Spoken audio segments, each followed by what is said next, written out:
Have you ever heard that phrase, stay in your lane?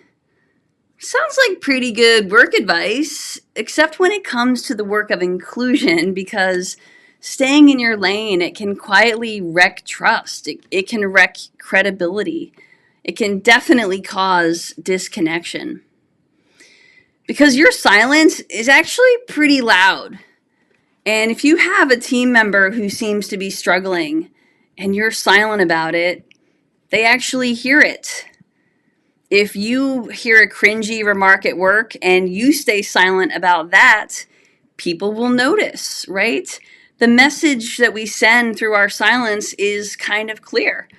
A message of, you're on your own, buddy. And that actually really erodes psychological safety. And psychological safety is what teams need to thrive.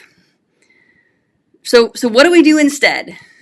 Well, we follow the ARC method. You're probably sick of hearing me talk about the ARC method at this point, but it stands for ask, respect, connect. So let's just say you hear someone make kind of a cringeworthy, borderline offensive remark at work. We always want to start with the A, the ask, and ask from a place of curiosity, not confrontation. Maybe you say something like, hey, can I ask you what you mean by that?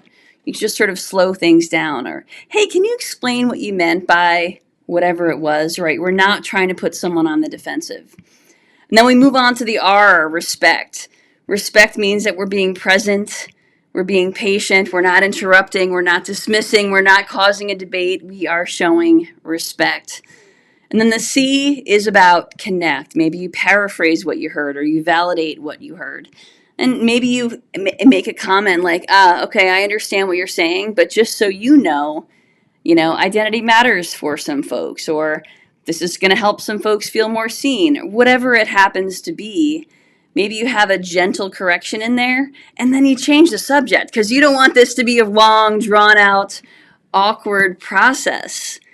But that is a great way that you can model inclusive leadership by following the ARC.